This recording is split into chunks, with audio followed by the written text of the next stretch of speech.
안녕하세요 여러분. 오늘은 동아시아사 28번째 시간으로 1, 2차 아편전쟁과 중화중심 체제의 동요에 대해서 같이 공부해 보도록 하겠습니다. 사실 동아시아에서 전근대 시기에는 항상 중국 중심으로 역사가 이루어졌고 중국의 문화가 타국으로 전파되어서 새로운 문화가 꽃피는 경향이 있었습니다. 그런데 이런 중국 중심의 전통 질서가 붕괴되는 사건이 발생하게 되는데요. 그 사건은 바로 제1, 2차 아편전쟁입니다. 특히 이 전쟁을 통해 제국주의 서구 열강의 침입이 본격화되고 동아시아 각 국가들도 이러한 새로운 국제 질서에 적응해 나가야만 했습니다. 그럼 우선적으로는 제국주의 서구 열강에 대해서 살펴보겠습니다. 19세기 유럽에서는 산업혁명이 발생하면서 유럽의 각 국가는 크나큰 경제적 성장을 이룩하게 됩니다. 대량 생산 체제가 되어서 대량 생산을 하고 이를 팔아야만 살아남았던 당시의 자본가들은 본국의 시장으로는 수요가 부족해지자 보다 큰 상품 시장을 찾아서 아시아, 아프리카 등에도 눈독을 들이게 됩니다. 특히 이들은 아시아, 아프리카를 식민지로 삼아서 이 지역의 풍부한 원료를 마음대로 이용하고 많은 인구가 살고 있는 식민지 주민에게 물건을 내다 팔고 이들 원주민들을 일꾼으로 고용해서 노동력을 착취하려는 계획을 세우게 됩니다. 제국주의 국가들의 이러한 계획은 중국과 동아시아에도 영향을 미치게 되는데요. 당시 청은 공행무역이라 해서 중국 남부 광저우에서 공행이라는 상인들만 통해서 서구 세력과 무역하는 것을 허용했습니다. 이에 산업혁명을 통해서 쌓인 많은 물자를 내다 팔고자 했던 영국은 청의 제한된 무역 규정에 큰 불만을 가지게 됩니다.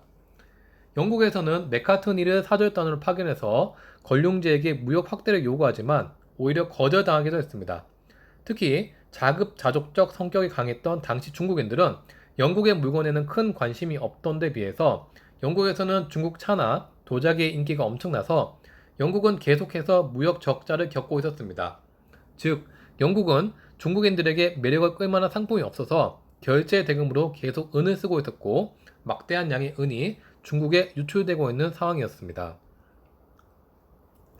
이에 영국에서는 이를 타개할 방법으로 인도의 아편을 끌어들여서 삼각무역을 시도하게 됩니다. 당시 아편은 일종의 마약으로 중독성이 매우 강해서 한번 빠져들면 끊기가 매우 힘든 약물이었습니다. 이에 영국에서는 이것이 정당하지 않음에도 인도의 아편을 청에 팔았습니다.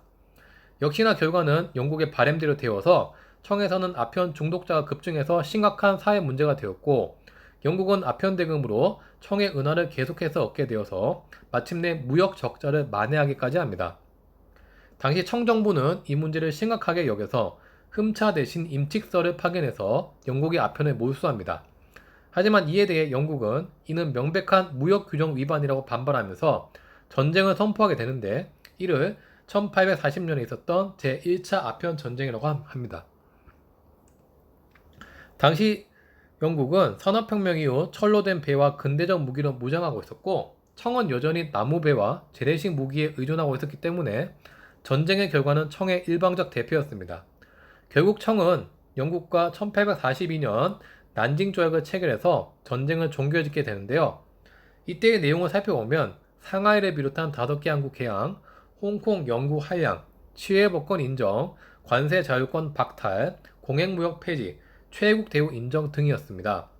이 중에서 치외법권이란 외국인이 해당 나라에서 죄를 지어도 해당 나라에서 재판을 받지 않고 자기 본국에서 재판을 받는 것을 말하고 최애국 대우란 청이 A란 나라에게 엄청난 대우를 해주면 최애국 대우를 받는 국가에게도 자동적으로 똑같이 적용해야 함을 의미합니다.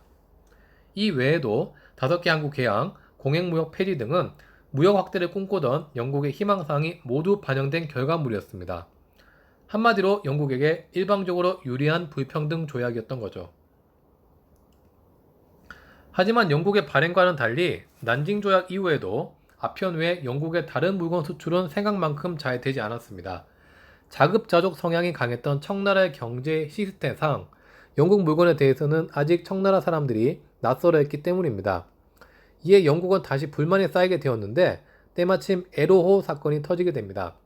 사실 이 사건은 큰 사건은 아니었습니다. 당시 영국의 소유 배에 중국인 해적이 있다는 첩보가 있어서 중국 관원들이 해당 배의 중국인 해적을 체포하였는데 이 과정에서 영국 국기가 내려간 일이 있었던 거죠.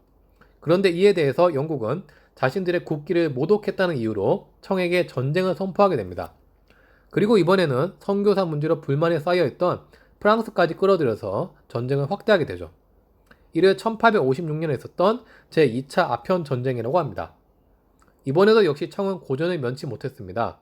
특히 2차 아편 전쟁에서는 청나라 수도 베이징이 연합군에게 점령당하고 청나라 황제가 열하까지 도망가는 사건이 발생합니다. 사실 제1차 아편 전쟁까지만 해도 청은 영국을 그저 변방을 어지럽히는 서양 오랑캐로만 생각했습니다.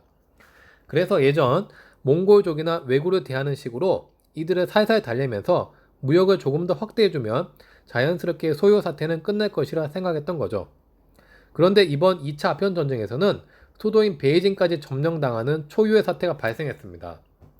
이번 2차 아편 전쟁의 결과 청은 1860년 베이징 조약을 체결해서 항구를 추가 개항하였고 서양 선교사들의 크리스트교 포교를 인정하고 베이징의 외국공사 파견도 허용하고 홍콩 주변의 주룽반도까지 한량해야 했습니다.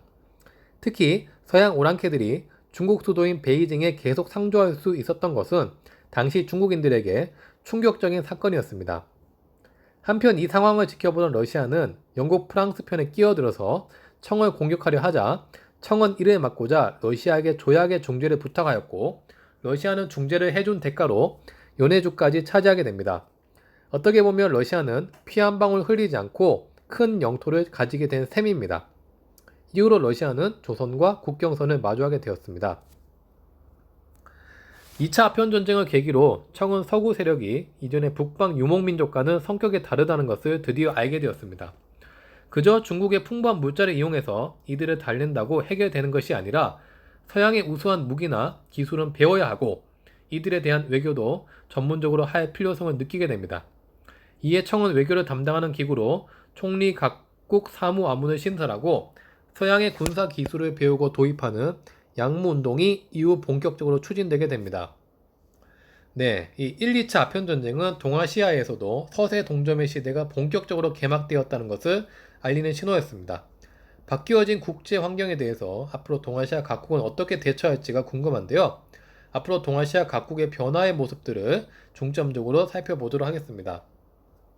오늘 공부한 내용 중에서는 1, 2차 아편전쟁의 배경과 내용을 잘 알아두시고요. 난징조약, 베이징조약의 내용도 꼭 구분해서 살펴보시기 바랍니다. 이상으로 오늘 수업 마치겠습니다. 수고했습니다.